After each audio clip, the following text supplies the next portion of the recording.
And to hear those voices as you're walking into the prisons, like I have chills just thinking about it. Like I'll never forget it. Standing in that room with people that truly, truly, truly, by worldly standards, have no hope of getting out of there, most of these people. And they're just crying out to the Lord.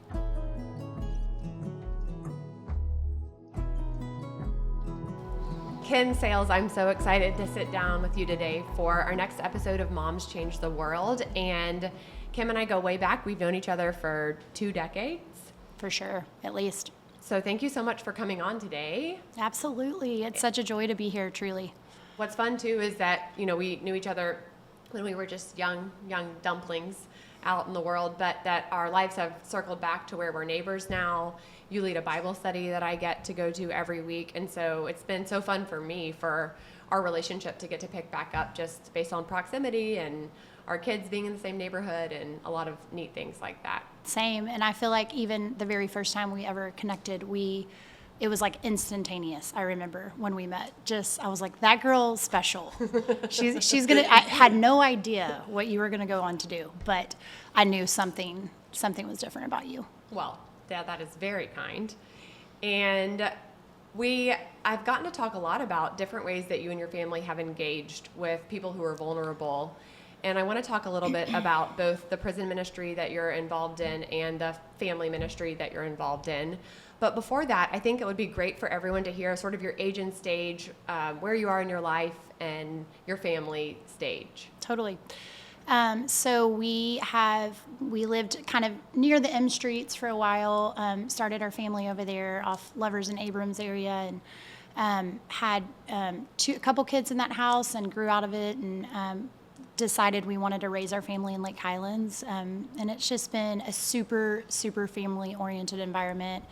The type of environment your kids are outside playing basketball and riding their bikes and doing the things that we all desired and we got to do as kids. I grew up in a very small town, Nacogdoches, Texas, and that was one of the greatest joys of my life. At childhood, we just ran around and came in at dark at dinner. And so it's been really, really honestly similar to that for my own kids, which has been really sweet.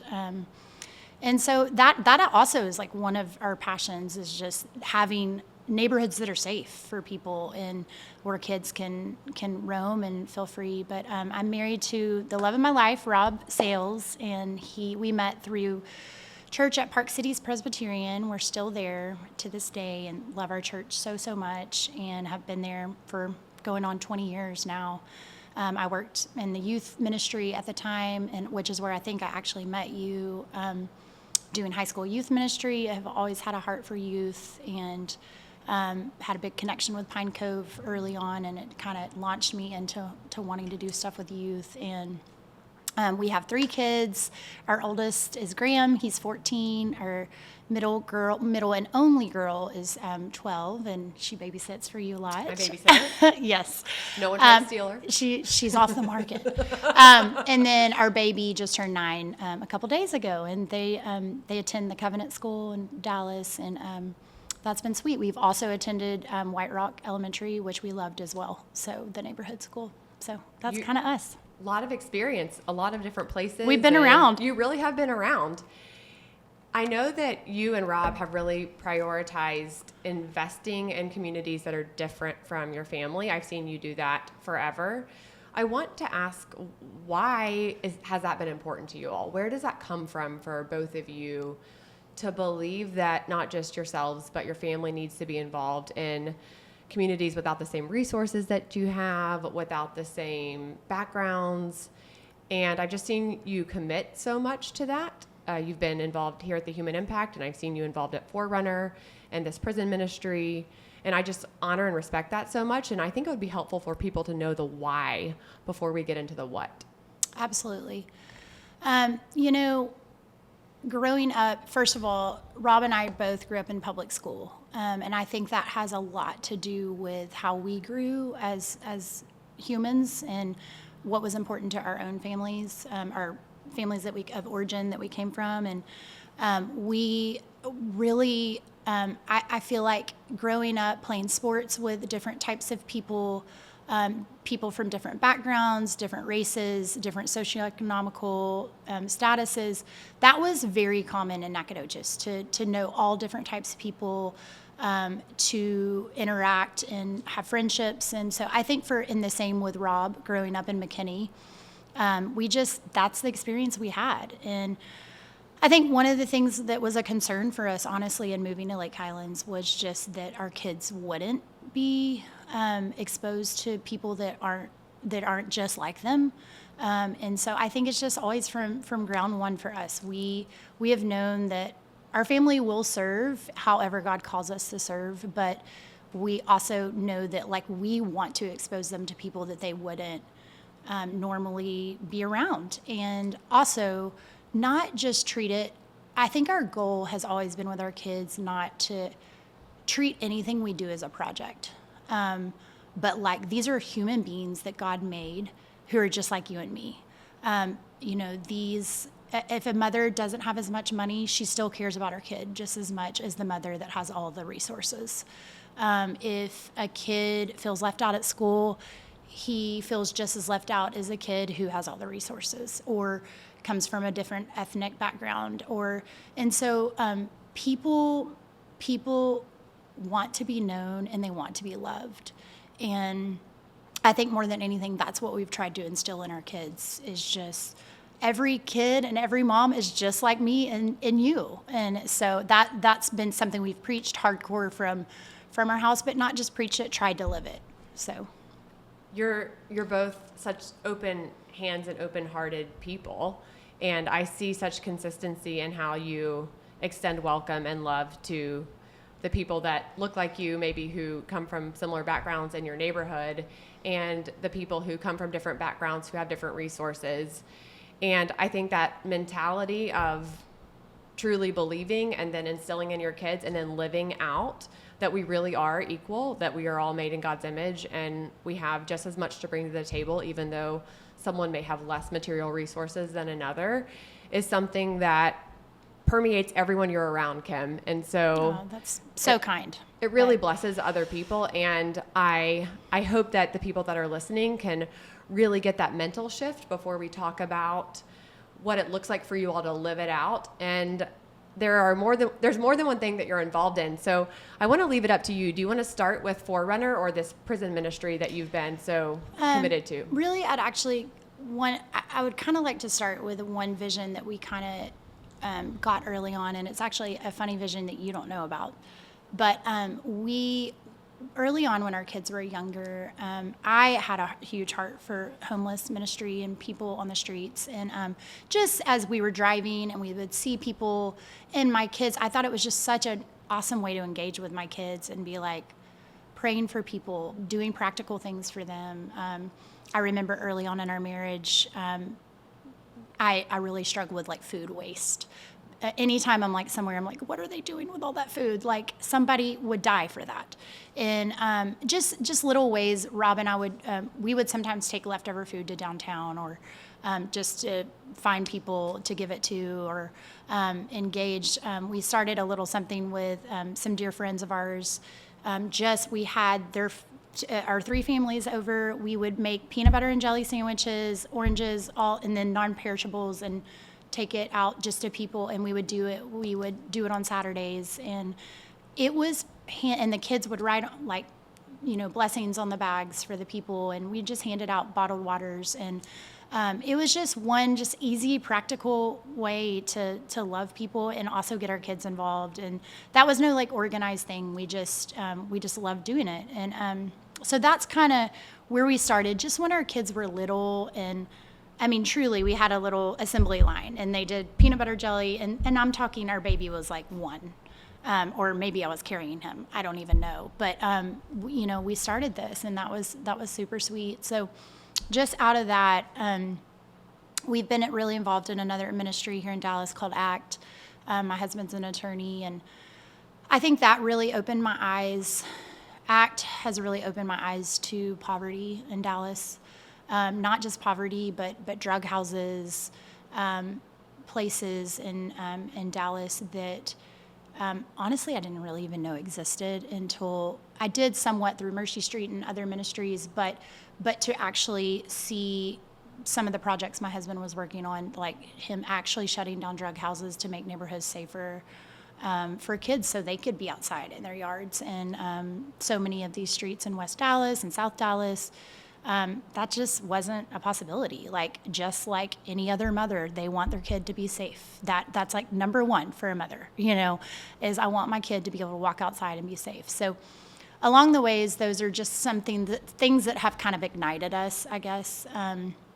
But I got involved with a ministry that is in Lake Highlands, based out of Lake Highlands. I actually was first just asked to be on the board for it, but I knew about it. Rob and I had been involved with it for years. The ministry is called Forerunner Mentoring, and it is a ministry to boys in the Lake Highlands area that predominantly come from single family homes and predominantly single moms. And it's a ministry, it's an after school care, so the moms can have kids go to an after school program and they don't have to pay for it, and they get tutoring, help with schoolwork, snacks and food, and then on top of that, they have an amazing ministry in the area where they pair these men up. Their passion is to build God's kingdom of men, because that is something that's hugely lacking right now, and building the community in some of these communities where it is very common for the father figure to leave, and teaching these men what it means to be a godly man, and to what it means to be a leader, and to truly to stick with it, and so that has just been incredible. So I got to be a part of just fundraising for that, but more than that, the part that I've loved is I've gotten to be involved with the moms of the ministry. And a dear friend of mine, Sophie McFarland, heads up the moms ministry there, and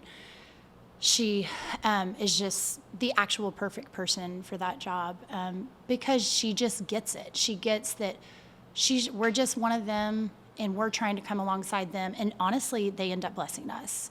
And they end up giving us wisdom and perspective that we would have never had. And so I get to be involved in that. And we also have a mentee. So going back to the mentoring program, they pair these boys up with a mentor, a godly mentor within the Lake Highlands community, and they go to their baseball games. They bring them in and have them have dinner at their house. Like, we're very close to our family. They come over. They're just part of our family. Our kids have grown up knowing them, and it's just incredible. So that's kind of some of the things they do.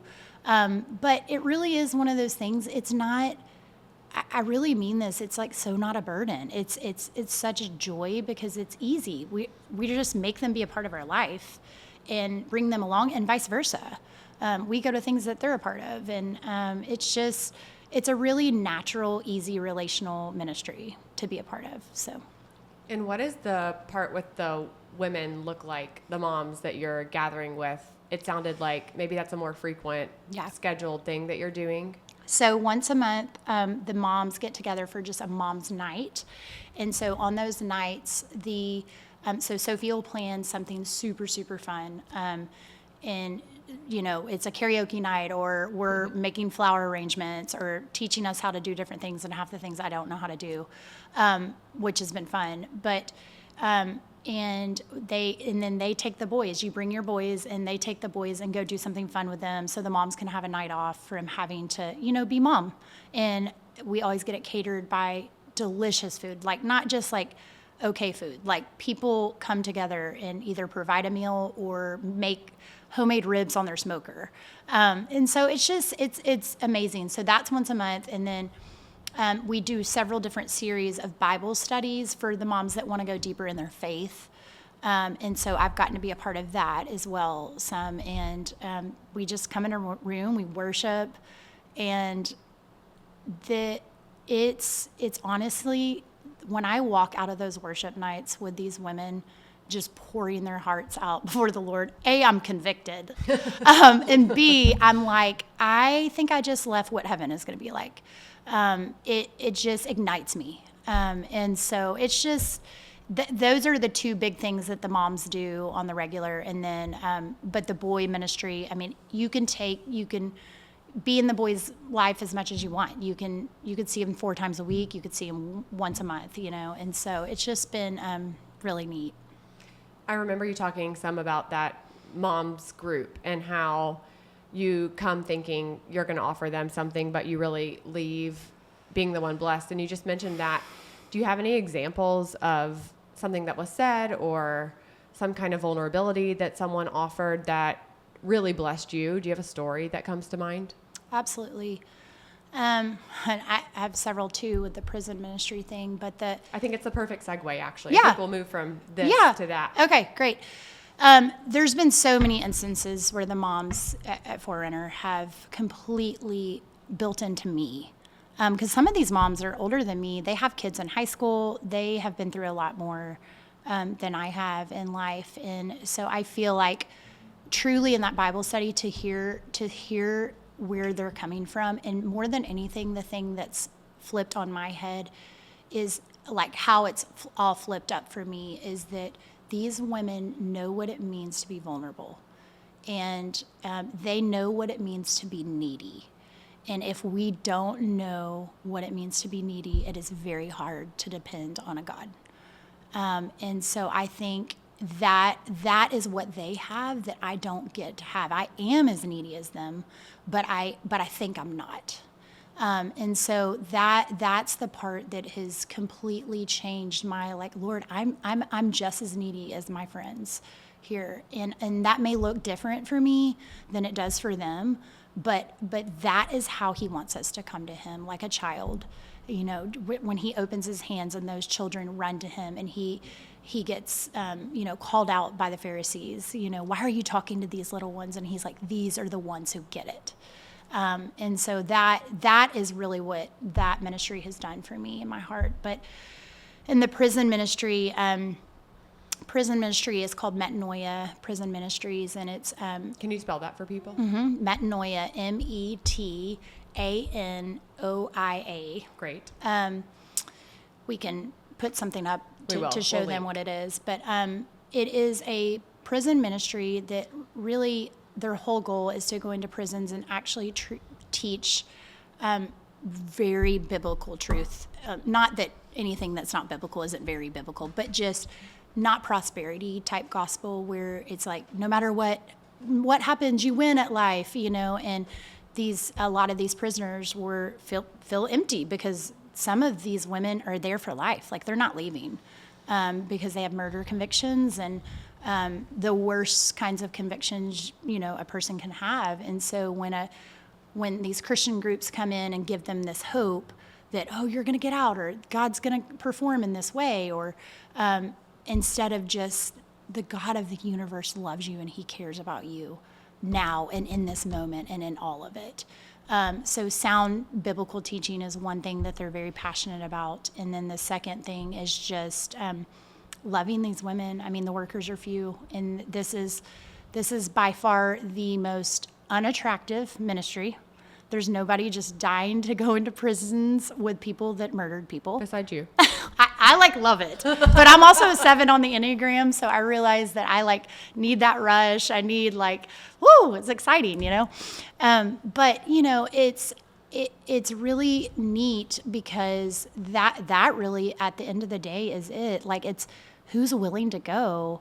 And, if you go back to talking about what true religion is, biblically speaking, I mean, it's the widow, the orphan, the prisoner, the people that need to be set free, the people in bondage, the people in slavery.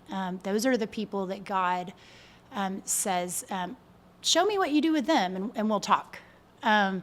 We'll talk about how great your faith is.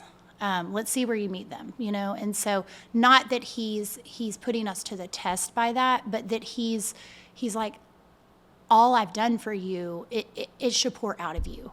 And so I think that's the whole goal is you live out the gospel, you believe it, but then you walk it because the gratitude you feel for that salvation, for that great gift that he gave you, and especially coming up on Easter.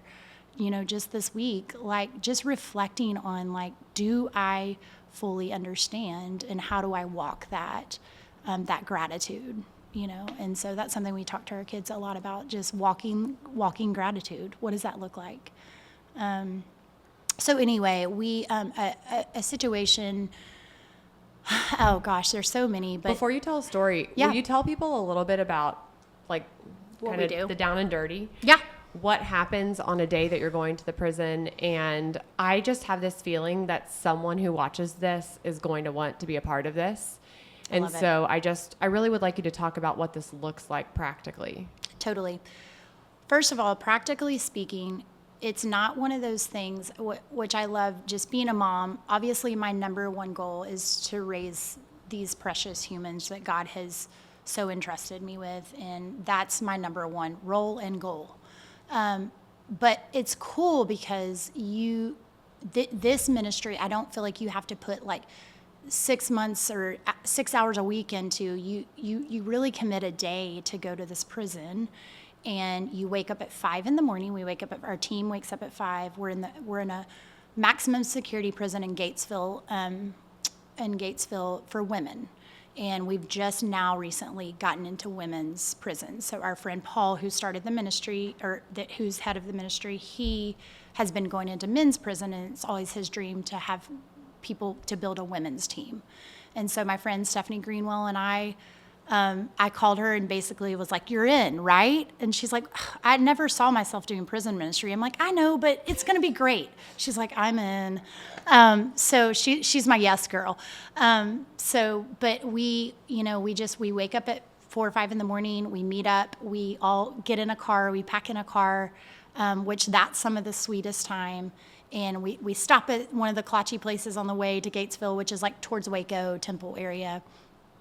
And we get to the prison. It's like a 3-hour drive, 2.5-hour drive to the prisons. And you get there and you're just out in this farmland, and then these huge gates, just come out of nowhere. And you go, you get full body scanned, you take everything off. You can't have a watch, a phone, anything in there. So you check out everything in the car. You can't leave, it's no photos, no anything. It's your dream unplugging day. A dream unplugging day, yes. And so you kind of text your spouse, "I'm out, like, hope it goes well," So you go in, and what we do, so we go on a Sunday morning, and our whole goal is to lead worship for them. Lead worship. And you're singing, of course. Stephanie plays the guitar. I sing very lowly. Steph plays the guitar. We have like a whole team that comes with us. And Paul, who's head of it, has been giving the sermon. He teaches on a passage and just ignites these women. And it's just so incredible. And, the worship can last anywhere from 30 minutes to an hour and a half. Like, it's all over the map. And they're just pouring their hearts and souls out. And I will never, ever forget. So when we get there, the women are already in a room. They're starting their praise and worship. And to hear those voices as you're walking into the prisons, like I have chills just thinking about it. Like, I'll never forget it. Standing in that room with people that truly, truly, truly, by worldly standards, have no hope of getting out of there, most of these people. And they're just crying out to the Lord. And so I think that's the biggest thing for me, is like going back to what we said earlier, thinking you're going to offer them something, and then you walk out being like, "Oh my gosh, they actually gave me the world. They gave me perspective. They gave me eyes to see what I have in Christ and what it means for my only hope to be Him." And so anyway, then we end up praying with the women. And just recently we have gotten access to their women's leadership team. And so on that leadership team is not necessarily people that haven't been convicted of as much. It's more their behavior in prison allows them to be be in leadership in different ways. And so we have gotten just kind of a firsthand experience of we sit in the room with them with like 20 women, we just pop off ideas and thoughts and things that they're doing in the prisons to help people, encourage them in their faith. And Elisabeth, the craziest part is it's not even a Christian organized thing. It is, but all of them are believers. They've all come to know Jesus in prison, most of them around that table. And that's it. Like, their whole goal is to share the gospel with these women. And really, really hard conditions. I mean, in the summer, some of these places don't have AC in Texas summers. So it's desperation on a whole nother level. And the joy that comes out of these women as they're talking, it's just one amazing story. We were preparing for worship one morning, and a girl that, we asked somebody if they had somebody that had a voice, if they would like to help, do worship with us. And there was a girl that she volunteered, and I'm totally blanking on her name right now. I hate when I do that, but I can't remember her name. But anyway, she volunteers to worship with us. And I mean, I'm telling you, Elisabeth, like, this voice was like a voice that came totally out of heaven. She just goes off, and just to think, that's one example of just to think of all the talents that are in that prison, and people that had run companies that had, she could have won American Idol like years ago. Like, she was so amazing. And just seeing like the gifts that all these women have, and like God using them, and everybody was just, they didn't even know she had this voice, and they're just breaking down, and it's one of them. And it just was so gorgeous to see the picture of the Lord, and how he uses people to come together. And there's so many different stories on, when you walk out of the prison, you don't really fully know what they've been convicted of, because that's kind of a big no-no to really talk about, ask them, or a lot of them are embarrassed, and a lot of them are completely different people from when they walked in. And so you really just want to honor who they are and what they tell you. If they do tell you, great, but if they don't, but you have access to, when you walk out, to anything they've done. And it's absolutely incredible, because the first time we looked to see, and then ever since then we never have again, because it's like, it doesn't matter. They are people just like you and I, and they are redeemed, and they know Jesus, and he is working in that prison more than I've ever seen in my life. And there's women in there. There's a volunteer that comes in every single day to this prison. When she found out our team was going to start coming consistently, she broke down into tears, and she goes, I have been praying for this for years. We are desperate for workers. We are desperate for people to be in Bible study, to know God's word, to actually have consistency, with people that come in and teach. And so anyway, it's just, there's story after story. One special story for me is the first time we went into this prison. We don't always get to do this, but this particular time, they asked if we wanted to go cell to cell with the people in solitary confinement. And these are people that they get 1 hour outside a day out of a 24-hour period. They're in black hole cells, like, basically. They have a tiny little window with sunlight, but, and you can only imagine, you'd be going crazy in there. And these people, they have their bars, and we have this little window we can look in and talk to them. And the desperation and the hopelessness, but then for us to just say, some people will be in their bed, and I'll say, hey, come on over. I'd love to pray for you about something. And there's never one person that's like, well, that's offensive that you would want to pray for me. That's, they understand need. And they're like, oh my gosh, yes, please. And they just bare their soul to you. They tell you how it's been and how it is. And I'll never forget Paul. We were on the solitary confinement floor, And I just couldn't leave these women. I was just, and Paul kept being like, we got to go to the next cell because we want to get to see as many as we can. It was like our whole group. And I was just like, I was almost crying. Just, I can't leave them. Like, it just was, it's that heavy on you, just that these people really have to do this. And it's hard. And a lot of it's behavioral stuff in the prison that, makes them have to go into solitary confinement. So a lot of it is discipline and things like that. Obviously things I don't fully understand about the prison systems, but I definitely, those were the most impactful moments for me to think through. Just, wow, 24 hours of total by yourselfness with no, by yourselfness, is that a word? That was great. With no contact to the outside world. And then when we were leaving, they all started singing in the cells. So they that's how they get community. Whoa. Is they start talking and singing together through the cells, and it's just echoing throughout their prison. Whoa. So it's super incredible. So I have 2 questions. Thank you for sharing. Yeah.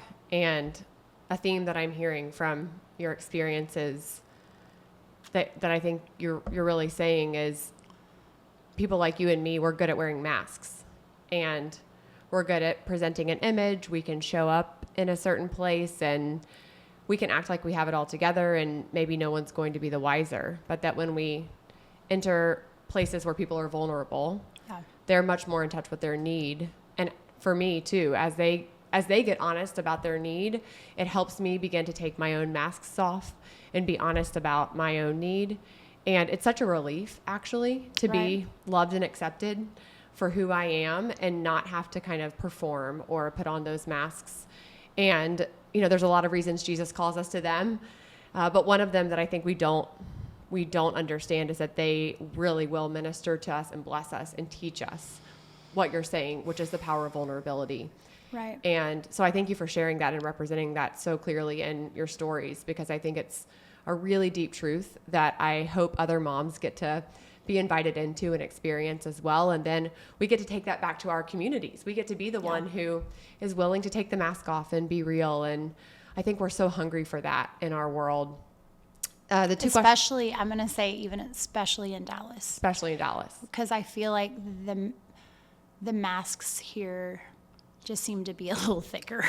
And so it is hard, because when you're living in one world and then you're going to these worlds, you're like, the contrast of them is so stark. But almost like, I remember the first time I came out of prison, I called Rob on the way home and I was like, babe, I think I relate to prisoners better than I relate to people like me. Like, truly, I think these are the people that are actually like me. I mean, Kim, that's how I felt on the streets. Like, that people are truly, they feel very alone and passed over and looked over. And there were so many times growing up as a kid where on the outside I could present like I had it all together, but inside I felt lonely and like who I wasn't okay, and like I wasn't enough, and I didn't know my own value or worth just being who I was. And it was not until I went to the streets where I felt so at home, like I'm allowed to be me and you're allowed to be you. Right. And God loves us. Actually, he meant to design us exactly the way we are. And it's in relationship with each other that healing comes. And so I relate so much to that. Well, one of the things I feel like you told my crew when the very first time we got to be a part of the Human Impact, and it's really stuck with my daughter, Allie. One of the very first things that you said to just the group that was here, look people in the eye. Just like, these people don't have somebody that just locks eyes with them. Look them in the eye. Like, if you're a kid, touch them. Like, they don't see kids. Like, they don't, this is not a part, like, make them human, because they are, and be a part of the human interaction. Mm-hmm. And I think that is the exact same thing for prisoners that have no hope. That is the same thing for moms that feel alone raising, sons by themselves. They just want that humanness. And it's the same thing in our own communities and neighborhoods. Absolutely. For people who feel passed over, or like they don't fit in a certain way, or they don't know who to even talk to about what they're going through. And I think all these things that we can kind of learn in these situations that are different from our everyday, we get to take back and apply into the communities that we're in every day, our school communities, our neighborhoods, seeing people, Right. being able to befriend the person who's passed over. We all know what that feels like too. We know what it feels like to be lonely or feel left out. And so we get to go be those people in our own communities. Right. What a gift. My two questions are, the first is, I know you're a 7 and you like the thrill of adventure, but for the rest of us who think of going into a prison with murderers, like, how the heck are they supposed to get over that fear? Or like, what are they supposed to do with that fear that they feel? Maybe they have a tug like, man, I'd really like to do that, but I am so freaking terrified. I can't get in that car. Will you maybe give a word for people in that space? Absolutely. The best way, first of all, I know how to say this, is now having gone, I feel safer in those prisons than I do in a stadium full of people. And I think a part of that, obviously, is the Lord. And there is so much prayer that goes into this. And I mean, people are praying for each trip we have. I felt a peace, and I'm not going to lie. There's nobody that could say they would go the first time and not have those butterflies in their stomach. Like, what do I expect? And I think, when you go with a team like that, these prisoners, they are like, it's like, if they could, they would throw you the biggest party of their whole life. I mean, you're like a celeb. They give you the status on the stage and have the spots mapped out for us. They're just standing in lines to hang out with us because they want that interaction with people they call it people on the outside. In the outside world, they want that. And so I don't think I realized that safety really, not to say that something crazy couldn't happen, but that's anywhere. And so that's where I kind of got, these women are more, want us to be there more than anything. And so I think once after I went my first time, I really got a grip on just, actually it's the opposite. I almost feel more at home there than I do other places in the free world is what they call it. But, I take on all their terms. They're like, you're in the free world. But yeah, so it just, I think, and also the other thing I would say is just, I had a pastor tell me this, who's a dear, dear friend of mine.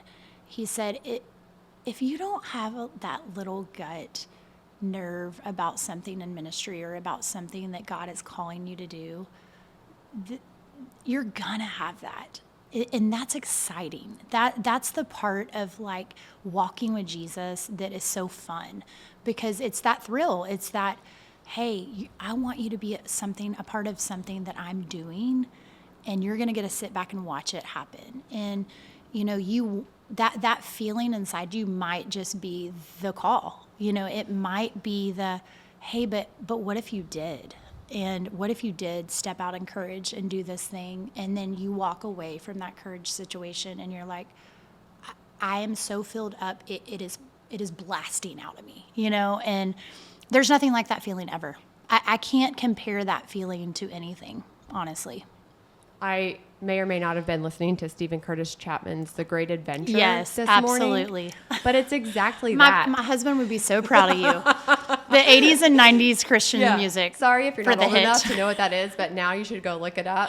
But it is that almost, it's like it tamps down this sense of like we need adventure, that our faith is meant to push us out of our comfort zones, and that this life with God is meant to be this challenging, incredible adventure. It's meant to call us to new heights. And I really relate to longing for that in my faith and kind of getting bored when my faith doesn't offer me that chance to go do wild things with God. Yeah. And so I love you representing that, and the safety, I think, too. And then the next question is, if someone wants to say yes to doing this, what can they do next? Yes. If they want to say yes, I would love for you to just put my contact on there and just contact me, and I will get them, because my friend Stephanie and I have kind of helped head up the women's ministry team. I will get them in with the right people, which is Paul and Laura Miller, who are the head of this ministry in the Dallas area. So they do prisons all over Texas, but we'll get them, they'll have to look over the statement of faith and different things, but you do about an hour and a half to 2 hour training. And it's intense. Like, you're going to read these things and you're going to be like, oh my God, that could happen. But the prisons have to really background check you for you to be allowed in. These are very, very high maximum security prisons to get into. So they're not messing around with safety. Like, at all. Well, that's good. Yes. So, you dress like a pilgrim to go in there. Like, nothing, no shoulders can be showing. Like, it's legit. Like, and so I think that's a part of the safety thing too, is you can tell, like, they have done their homework on these people. And so it's not just anybody getting to walk in there. You have to sign off on all these things that could happen, but it's not something that ever is going to happen. It's just, they do so much on that end. But anyway, it's about an hour and a half online course to get into Texas, TCJ, Texas Criminal Justice System.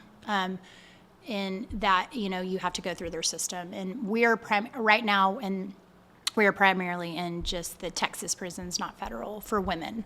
And so that you just go through their websites and to do all that. So it's really a super easy training.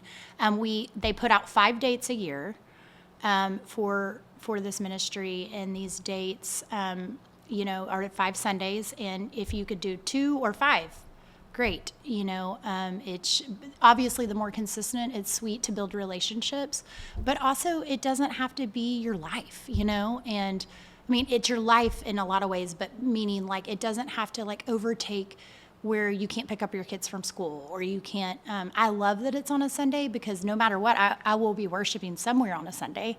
So why not be worshiping in prison some Sundays?